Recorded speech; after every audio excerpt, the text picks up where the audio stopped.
Welcome to Toffee TV, joined by Andy. We are going to discuss Yerry Mina and his start of the season. Obviously, the Everton centre-back situation in the summer was a lot of people hoping that Everton would bring in either Kurt Zouma, well, mostly hoping Everton would bring in Kurt Zouma or another centre-back. There was loan moves mooted for Chris Smalling, who eventually was allowed to go on loan, but United apparently have said they won't give him to rivals, so that's come out. And Marcus Rojo, who again, they want a big money, and again he's come out and said United wouldn't sell him to a rival apparently. So we don't want him anyway, so far. No.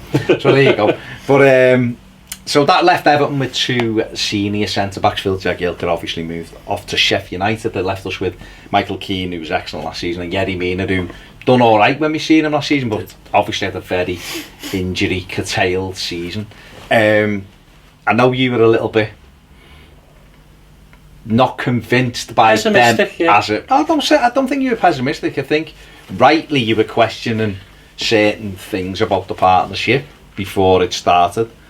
So, in the 4 games that we've played in the Premier League so far, have you been pleasantly surprised with the way they've worked? I've been happy with I've been happy with the way they've worked. Yeah, I'd still think the bigger tests to come in terms of teams who move you about and stuff like that. We saw it against Wolves at times; they did do that, but overall, we only conceded. We could see 4 goals, but 4 goals from 4 games. Yeah, so it's only one game, and I think there's been times where Pickford's saved us, but I think overall we've defended as a unit really well, and I think them two particularly have been well. They've sort of I think they now understand the roles. I think better. I think Yerry Mina has actually become the stopper of the two, and Michael Keane's doing the mop up work, if you will. So it's working quite well. And I think they can both sort of dovetail on each other on that, because I think both preferably would be the stopper, because that's what they want to go and meet the header, don't they? Stop the man. But I think they've worked it quite well, and I think they've sort of developed a bit of a partnership as well.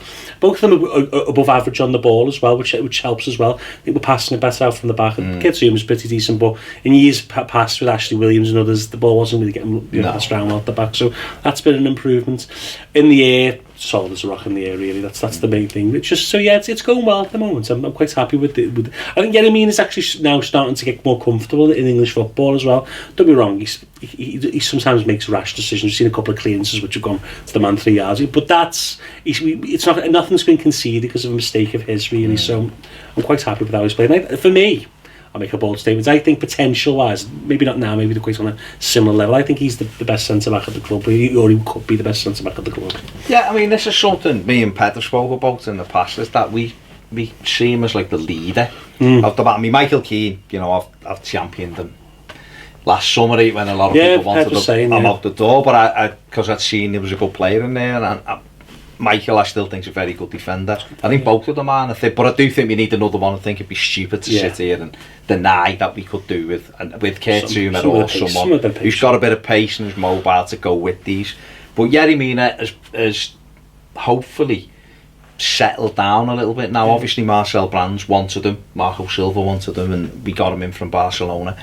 But I think what a lot of people don't realise, or some people don't maybe realise, is he hasn't played a massive amount of games. No, he may be 24, but if you look, he in terms of Brazil, he didn't play like a lot of Serie A games in Brazil. He didn't certainly play a lot of continental games while he was in Brazil. He did in Colombia, but the Colombian league's not that great. It's not. I wouldn't describe it as a top level league. So in terms of Brazil, in terms of Spain when he was at Barcelona, in terms of it's still less than 60 games overall in them competitions. So Mina's sort of a late developer in that sense, that once he gets to 20 in his prime, that's when you'll see the best. I know you usually do, but he's not building up a load of games before like other players have done. Like you look at Joe Gomez, for example, at Liverpool, who's played a lot of games while he's young. Mina didn't do that at the top level, so I think we've yet to see the best of him. I think you can see the flashes of ability. Like he is really a good one-on-one defender. He's not perfect yet, but he's been proving he's good in the air. And as you say, he's a leader. He talks. So he can be quite motivational as well. He's a good person to have in the dressing room. So I think he's a good player for Everton to have. And I think we just need to be patient. When we first signed him, we'll go and check this. I did say at the time that it was a risk, because if you watched him in Barcelona, I think it was the Eibar game where they got beat 5-4. It was an absolute disaster. But people can have the best defenders have had games like that. So but it was just because of his experience level. I thought it'll take him time to get used to the pace of the Premiership, how quick the game is, and it did. It was fine last season and the games he played, sometimes we were playing in a low block against Chelsea and other teams, so that did help. But as you can see this season, he hasn't really put a foot wrong, and I think the more he plays, the more he builds a partnership with Keane, the more he gets comfortable in England, I think he'd be a much better player for it. I think he's got the potential to be a very good centre-back. I really do. I look at him now and just think he's got the opportunity to... He's not as good as Virgil van Dijk, of course, and I wouldn't say that he'd ever be in terms of on the ball. Was Van Dijk as good at his age, though? No, he wasn't. He was playing for Celtic. I think people forget with Van Dijk. Van Dijk's had this one great season for Liverpool before that. He was at Southampton. So sometimes it takes until you get to your prime. He is very good, though. He is. He's 28 now, though. So it's he's very good. But what I mean, why I've just kind of used the Van Dijk likeness is just because of his stature, really. And I think Everton, he can be massive for us in terms of that. Because he is massive in terms of that as well. So I'm really enjoying the way he started the season. I think he needs to add goals to him, because I think the size of him, he should be scoring goals. I think he will, though. I think if you look at the last couple of games, Gylfi seems to be picking each out. Yeah, and that, as you said earlier, that save by Luis Patricio was fantastic. But so he'll start adding those goals, and he's a weapon off corners. I mean, we've got some of his stats down for how well he started the season. You look at him and you see with your own eyes. It's very good for him to pass. 2 clean sheets out of 4 games that he's played his part of. But stuff you've picked up on in terms of his passing. Yeah, it's part. And people have noticed that Michael Keane is a pretty good passer. But Yerry Mina's been really impressive at passing up the back. Now, a lot of people who use data, who scout, use progressive passes. Now, progressive passes can be different for different positions. For the centre backs, it's passing the ball over 20 yards from your own half into another half, or pass it from deep in your half to sort of near the halfway line. Yeah. And he's done that a lot. I looked at the other day. It's in the Premier League. He's 6th overall this year, so shows how good he's of any player. So that's any player 25 and under. So there's a lot of good centre backs. And in terms of Europe, of all the centre backs in Europe, he's and players in Europe, people under 25, he's in the top 15. So that's including midfielders who've got high numbers. So he's for his age, and he's not. I wouldn't say 24 is a peak age yet. He's actually a really good passer. He's a really good passer of the ball. And if he keeps developing that, it offers us something different. Because then if you can get players in space, we haven't really done that over the years, where you've got a player who can pick a pass through the lines. I think Yerry Mina can. I think he's going to be good at that. Yeah, he's a lot of. I like the way he switches to play a lot as well. Yeah, and also he's confident enough to drop a shoulder and take it. I know people get nervous, like a Yobo type of nervous, but I think he's, he's gangly, but he looks awkward, but he's good on the ball, he's comfortable on the ball, and in the modern game, you need defenders comfortable on the ball. You can't just have people smashing it 50 yards all the time. Dave Runsworth, and but it's true. They need and he's that every player needs to be comfortable in possession. I think he's above average in that sense. I think it's a good thing to go along with his classic defending. I think it's good. You look at things like he's passing the ball forward 18 times a game. He's not just laying it off to his centre back partner. He's getting forward getting 6 times into the final third of the game. So he's passing the ball through the lines, and it basically, if you're passing the ball through the lines, then you're collapsing the blocks then. And when you collapse the blocks, then it means you're getting players in space like a Wobie, Sigurdsson. They can turn on goal, and it leaves teams. It means teams can't set in the positions, and he's basically creating problems for teams, essentially, is what I'm trying to say without mixing my words. So yes, it's a good thing to have a centre back, to have him and Michael Keane be able to pass out from the back. We saw that last season with Michael Keane, some of the imperfect passes that he was playing through, and he was taking out 5 players because one ball you're missing it. Rather than it being a long ball, it's a ball into feet. So if you can do that, you do cause teams problems if you've got 2 centre backs. There's a big stat in a lot of German clubs use called packing, and it's like really big in Germany. It's not really big over here, but essentially it's how many times a player packs a player. So by packing a player, you pass through 3 players, you pack 3 players, and generally they found the more players you pack, the more likely you are to win. So you need players who can pack players, and we've got 2 centre backs who can clearly pass the ball well. So it's a boon. I think it's something that you need in the modern game. Are you confident that he can go on and be that leader in our back 4? Yes, I am. I think he's going to be a top. I think he could be a top 7 or 8 centre back in the Premier League in terms of his type of centre back. He's a stopper. good on the ball, good in the air, strong. Not many players are pushing him off the ball, are they really? Always, just needs to fine-tune certain parts of the game. Marcus Silva's excellent with positional coaching, so all them things are positives. And I think he'll be a really good player. Him and Keane as a partnership, we'll see how that goes. Maybe you need something different than Keane. Maybe Keane needs something different than Mina. We'll see. But I'd rather have options than not. You need 4 centre-halves in the modern game, don't you? So, I like that he's got a bit of devilment in him as well. No one really shoves him about. No one's saying anything to the Yerry, are they? You've seen it who died, when Jerry died, and he's forgot that, has he? Hairdryer treatments. He told them, didn't he? Exactly. You need someone like that. You need someone. He gave Pereira. You need someone about strikers fear. They don't want him to go against, because they want to avoid him in a sense. So that's what he's providing us. I'm a big fan. Yeah, I just think people needed time with him, and I think, as I said, he was a risk when we signed him. He's proven to be a good player now. He's sort of settling in. One thing that did impress me looking through his stats is he's only conceded 1 foul. Yeah, that's in 4 games, and I think when you've got that at centre back, you're not giving away needless cheap free kicks edge of the box, or you're letting teams off the hook by being clumsy in the challenge. So I think that's a really, really important thing. Well, the best defenders are a mix between physical and finesse defending, aren't they? Obviously, if you're too physical, you're going to give away a lot of fouls. If you finesse, players can overawe you, barrage off the ball. You need to be a mix of blend of the two, and I think that he can be that. He's a smart player.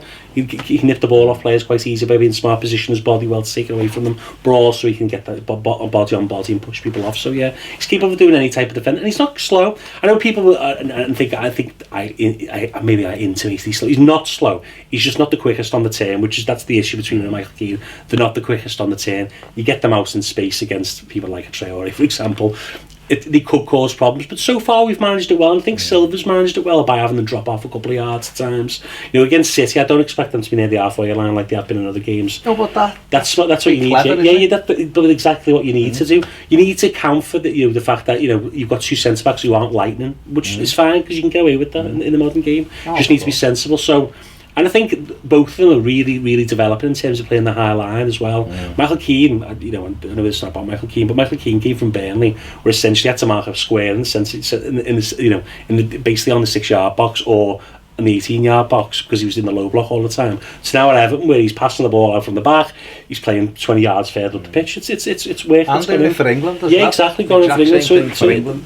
I think it's only going to benefit them having Marco Silva. Yeah, most definitely. I mean, Jerry's got a 67% shooting accuracy as well. Yeah, he's good off the corners. We want him to get that up and weigh in with the goals. From like a scouting perspective, the main attribute I look at for defenders, there's 2. There's interceptions, because interceptions show your anticipation, your positioning. Yeah. So he's averaging 1.5 in terms of Opta, and in terms of Wisecout it's 4.7. The different definitions of interceptions, but they're both good numbers. And then the other one is defensive duels, so one-on-one duels. He's winning 79%. That's very high. I know it's early in the season; they haven't played a lot of games, but in the 70s, late 60s, 70s is where you want to be. Virgil van Dijk, Rafa Varane. They're the type of numbers they're putting up as well. So they're the best defenders in the world. They're winning 65 to 75% of the duels, and that's where he is at the moment. So he needs to keep that up. Michael Keane, 69%. He's also doing well. So if they can do that over a 38-game season, we're not going to concede that many goals. And I think that. If you think last season when... I wouldn't say it was Kurt Zouma's fault, because I know he's the missing part of the squad. It wasn't. I think everyone was just getting used to the system. And I think now they're settled in the system. When you add someone, if it is a Zouma or someone else back into it, they'll fit in seamlessly, because we've got these 2. You can sort of take the time with that centre-back, building them in, no, so it's been a very good start. Long may it continue. And I'm with you. I think he can just get better and better, and hopefully that's 55 million better, because that's the buyout, isn't it? That's the buyback, 64, isn't it? Listen, he doesn't suit Barca. No, he doesn't. He's not a Barca player. But so that's if they want to sell him. But I don't think they will do, because I just don't see it happen. So I think it was only for 2 years anyway. So I think it's whether he'd want to go back. I think he would. I think Yerry Mina will be at Everton for a good long time. I think he's going to be a linchpin in the team. I think Marcel Brands has been proven right. He will be proven right in this case. I think there's not many, but I know people question Yerry Mina in the summer, but I think he's been really solid. I know we just got to look after him and keep him fit. That's the biggest thing. He's a big man, yeah. If we keep him fit and we keep Keane and we can add to it in January, then we're in business, aren't we? And that I think a lot of people's worries were, what if? And so that'll remain up until January, and then once you've got the third, and I think Everton will, whether it's a loan or whatever. I think Everton will bring someone in January. Then that'll take the pressure. Then once off you've got the third, then you can obviously start developing Lewis Gibson as your fourth centre back. Then and then, because obviously Mason at the moment is a bit hit. We don't know what's happening with Mason. Whether it's I think he'll be going back there. And I'm not criticising. This is not like I don't like the National League. I just don't think he's good enough for Everton. I'm going to be honest. Everton want to be a Champions League side. Do you ever see him be the Champions League level defender? I don't know. He's 22, isn't he? So I don't know. In 2 years, players develop. Maybe I just don't see it. I'll be honest, but I hope to be. I really hope. I'm not saying he will be, but I hope to be wrong, and I have been wrong. I'd want to see more from him. It's the positional that I worry about. It's the positional sense. Steps out when he doesn't need to. Doesn't know what's behind him. That's that. And for me, that's the key part of being a top defender: is natural instincts, natural awareness, sensing danger, stepping out when you need to. And but maybe he'll get it. Maybe. Well, he's got it's a big year for Mason as well. He's got to.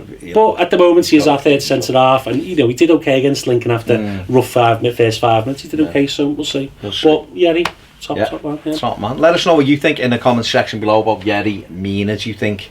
How do you think he's done in the opening 4 games? Do you think he can be an important player for Everton? And how good do you think he can be? That's the biggest question, isn't it? Let us know. Big thanks to Andy. Don't forget to give Andy a follow on Twitter at LPavottiFTBL.